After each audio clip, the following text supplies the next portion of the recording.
इसके बाद एक चैप्टर है सेंटर ऑफ मास, यानी इसी का सब टॉपिक। क्या डेफिनेशन होती है? Point at which total mass of body is concentrated there. जहाँ बॉडी का टोटल मास कंसंट्रेटेड हो उसको हम कहते हैं centre of mass. All the applied forces are acting at the point, इस पॉइंट पे एक्ट करती हैं। Centre of mass is the geometrical centre of the body. Centre of mass क्या होता है? ज्योमेट्रिकल सेंटर होता है बॉडी का। अब सेंटर ऑफ ग्रेविटी क्या कहलाती है? Point at which whole weight of body centre is called centre of gravity. जहाँ बॉडी पॉइंट पूरा मास बॉडी का हैंग हो जाए वो चीज़ कहलाती है सेंटर ऑफ ग्रेविटी। अब देखो सेंटर ऑफ मास पे अच्छे खासे न्यूमेरिकल भी है जिनमें शॉर्ट ट्रिक का भी इस्तेमाल है। सेंटर ऑफ मास 2 पॉइंट का होगा, एक एक्स का एक वाई का। यहाँ लगता है अर्थमेटिक मीन का फार्मूला, बायो वालों को थोड़ी सी कंफ्यूजन होती है। तो देखो अर्थमेटिक मीन का फार्मूला ऐसे होता है जैसे कि m1x1 plus m2x2 divide by m1 plus m2, m1y1 plus m2y2 divide by m1 plus m2। ये है सारी कहानी। देखिए जो हमारे पास स्ट्रेट इक्विलिब्रियम की डेफिनेशन प्रॉपर क्या है? देखिए डायग्राम तो बड़ी सिंपल सी है। स्टेबल इक्विलिब्रियम मतलब है कौन अगर इस पोजीशन में तो इसी पोजीशन में रहेगी, पोजीशन शेप दोनों सेम रहेगी। लेकिन डेफिनेशन क्या कहती है? Occurs when centre of gravity of body lies below the point of suspension and support, when body retain its original after disturbing it is stable equilibrium. देखिए इसमें क्या आ सकता है कि डेफिनेशन देके पूछ ले कि कौन सा इक्विलिब्रियम है। तो देखिए जब क्या हो centre of gravity lies below the point of support तो स्टेबल इक्विलिब्रियम।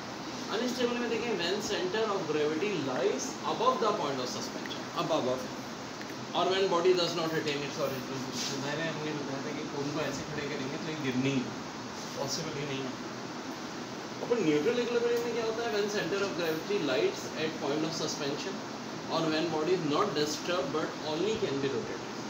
बॉडी जो डिस्टर्ब नहीं होती और क्या होती है? सिर्फ रोटेटेड होती है, तो कहलाता है न्यूट्रल इक्विलिब्रियम। बहुत इंपॉर्टेंट। जैसे कि ये थी हमारी बात, थोड़ी सी पोजीशन सिर की और यहाँ आ गई शेप हुई। लेकिन मेन डेफिनेशन में क्या बात है? Centre of gravity lies at point of suspension. Equal stable में क्या था? बिलो था, अनस्टेबल में अबव था, और न्यूट्रल में है eight the point of suspension. Law of mass 20 kg, find tension T1 and T2 and the two string. यह एंगल 60 डिग्री है, यह एंगल 30 डिग्री है। ये T1 है, ये T2 है, और यहाँ मास है 100 जो कि कितना है? 20 kg। बहुत इंपॉर्टेंट टॉपिक है, बहुत बार पेपर में इस पर कॉन्सेप्ट पे क्वेश्चन है। अब देखिए W बराबर किसके होता है? mg के। वेट हमारा mass into acceleration due to gravity. इस टाइप के न्यूमेरिकल बड़े लंबे मेथड से देखो बड़ी अच्छी ट्रिक याद है। एक होगा T1, एक होगा T2। ज़रा इसका एक cos थीटा बनेगा, एक sin थीटा। तो ज़्यादा चक्कर में मत जाओ, सीधी साधी ट्रिक बता देता हूँ।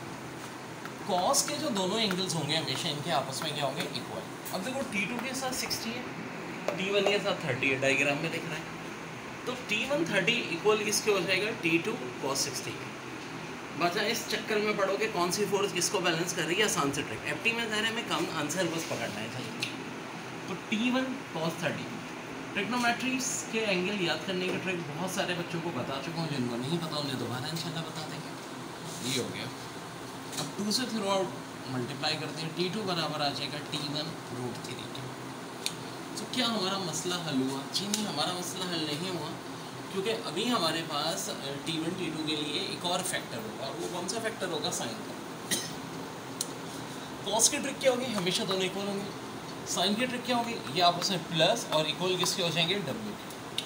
T1 sin 30, T1 half plus T2 sin 60 √3/4 equal to W। पूरी इक्वेशन को 2 से मल्टीप्लाई करते हैं, T1 plus T2 √3 equal to 2W। और T2 खुद किसके बराबर है भाई? √3 T1 के।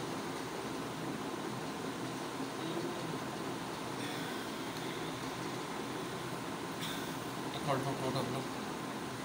3 3 ये 4 T1 इक्वल टू 2W। अब W का जहाँ तक ताल्लुक है तो बच्चों देखो मास 20 दिया है, G की वैल्यू उन्होंने कहा 9.8 में।